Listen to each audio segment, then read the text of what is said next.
Well, not quite the day the Ohio State Buckeyes had in mind, was it? Final score here from Value City Arena was 73-57. Some instant analysis here as Ohio State and Iowa played, frankly, a game, especially in the first half, that was kind of a clunker. The Buckeyes offensively really didn't look very good early in the game. It was an awfully frustrating first half, despite maybe a more competitive second half. Just never a good rhythm. Offensively, the Buckeyes were as out of sync as they've been at any point all season. Some seriously frustrating stretches of basketball, especially for Dwayne Washington, who today I just thought never really looked comfortable on the floor. I thought he was kind of forcing some things. That first half was kind of the Dwayne Washington of old, right? It was starting to look like Dwayne Washington from a couple of weeks ago when most of the shots that he put up, unfortunately, just weren't quite falling with particularly an efficiently high rate. It was just not a great night. And look, the Buckeyes, they've got to find a way to hit the reset button here, because they can still go out and have a good run through this Big Ten tournament coming up. But without a question, they are starting to kind of skid here to a screeching halt after winning 10 of 11 and after winning 7 in a row. Now 3 consecutive losses. The Michigan game obviously was a great game and not a loss that's going to bother you quite as much as you might otherwise think. The Michigan State loss was certainly frustrating, especially because of the way it ended. But today was a different kind of animal. And look, this Iowa team is very, very good. But that's about as disappointing as Ohio State has played, or probably, honestly, since back to maybe November or early December. Certainly the Buckeyes haven't played like this over the course of the last couple of weeks. Let's take a look at the box score. Final score again, 73-57, and we'll try to give you a good look there at some of those numbers. The Buckeyes, actually, the second half, I thought offensively things started to turn the corner a little bit. Obviously, the hot start to the second half was big, right? I mean, the Buckeyes were able to come out with a 14-2 run quickly in that second half and brought it to a 44-42 game. I would call timeout, and you thought maybe, okay, this is back where Ohio State wants it to be. But Iowa answered out of that timeout with 7 straight points, and then the Buckeyes just never really came up with the defensive stops that they needed. I mean, you can see the offensive shooting percentage for the game.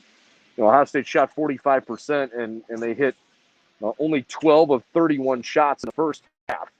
That's not even 39%. That's a pretty frustrating margin for sure there. It was kind of a weirdly quiet game for E.J. Liddell. I mean, he was efficient. He had 7, 11, and 15 points, but it just never really felt like E.J. Liddell was able to dominate the game the way that, we have certainly seen he's capable of doing. I mentioned Dwayne Washington struggled today, finished just 3 of 10 from the floor, 7 points, and had 4 turnovers on the day. Not really what he had in mind. Justin Arns comes off the bench today after being in the starting lineup for basically the last 2 months. Arns hits a 3-pointer, and you thought maybe that was going to get the monkey off his back and kind of get him going again. But unfortunately, that didn't really pan out much either. Justin had a hard time getting open looks, and he only took 2 3-point shots the entire game, and obviously only hit that one. C.J. Walker had a bad day. I mean, 5 of 9 from the floor. He had a little stretch there, especially early in the second half, where he really started to pick things up and look good. It just didn't last for very long, and he picked up 2 fouls in the first 4 minutes of the game that really put Ohio State behind. I thought the guard play today just wasn't typical from where the Buckeyes have been throughout most of the season. They need more consistency from C.J. Walker for sure, and I'm not talking about his numbers. I'm talking about being on the floor during a stretch of time where this team needs a steady presence, and CJ is absolutely the steadiest guard on this team. And I know that was really frustrating for him, and it had to be frustrating for the team to have him pick up 2 fouls before the first media timeout. And Chris Holtman put him back in the game with, I think it was 10 minutes left in the first half, knowing that his back was against the wall and he couldn't afford to pick up another foul. The offense had struggled the way it did without him out there, and they kind of needed to put him in. Michi Johnson got a couple of early minutes in the game when CJ had to go to the bench. But, Michi didn't really have a chance to get into much of a rhythm either. Kyle Young clearly wasn't quite his self today, his normal self.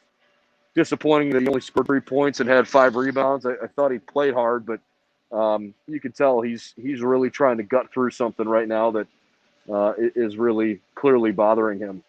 And same with Seth Towns. I mean, Seth is, at least it's pretty obvious to me, he's not at 100%.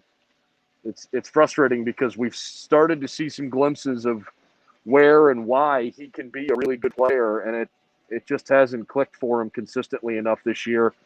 The hope is that he can be healthy enough to make a real impact on this team as they make a tournament run. And on the other side of the coin, I mean, look, man, you're playing Luka Garza. This kid is unbelievable, and there's a reason that he's probably going to win National Player of the Year. He finished the day with 24 points, and he had 15 in the first half.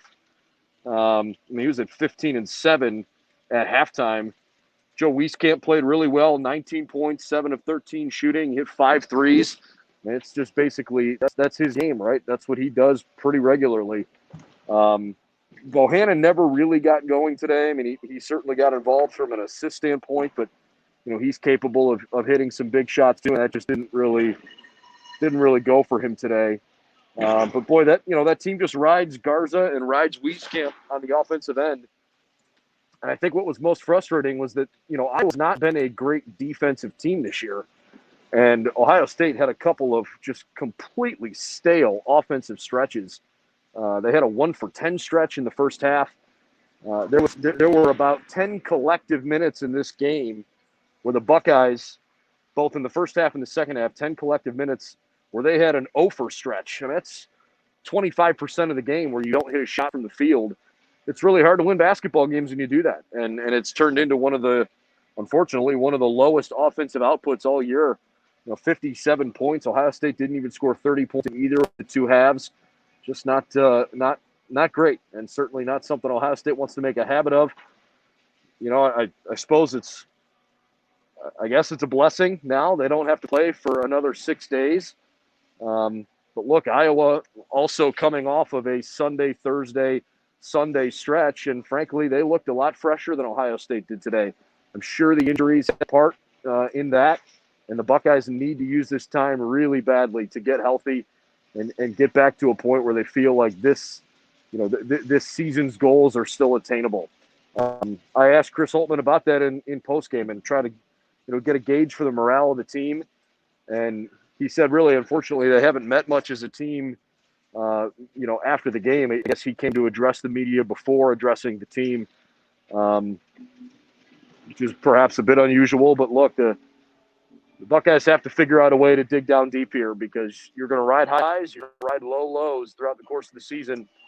But if you want to be the team holding the trophy at the end of the year, and this team certainly has shown they have Final Four potential, you don't win the kind of games successively that the Buckeyes did in Big Ten play unless you've got talent to compete at that kind of level. You're being considered as a potential number 1 seed. Yeah, you've got to have a certain level of talent to even be in that conversation. After losing today, I'm not sure that's going to happen anymore. It certainly maybe helps the Buckeyes' case that a lot of the other teams that might be in consideration for a 1 seed have not won this past week. But I think you could probably write in stone Gonzaga, Baylor, and Michigan are going to be 3 of those 1 seeds. And whether or not Ohio State was able to clinch that 4th and final number 1 seed has been a big point of discussion lately. If they would have won today and beaten Iowa, or I should say beaten Illinois next weekend, I think there's a decent argument to be made for them to be a 1 seed. But I'm not sure if that's a reality right now. And maybe more frustrating right now, the Buckeyes have actually fallen out of the top 4 in the Big Ten, which means they are not going to have a double bye unless they can beat Illinois and maybe get a little help, have Purdue fall back perhaps. Purdue all of a sudden is sneaking up on people, and they're up to 4th in the Big Ten. Obviously, the Buckeyes and Purdue, had 2 tight games this year, both of which went Purdue's way, and I'm sure Ohio State is not anxiously looking forward to another meeting with the Boilermakers, considering the way it's gone this year.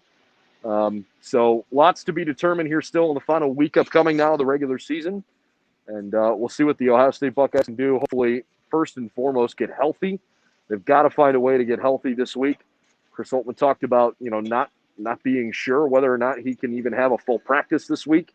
Having to make sure that guys get enough rest, because at the end of the day, if you're not healthy on Saturday next weekend against Illinois, what difference does it make if you practiced hard throughout the course of the week?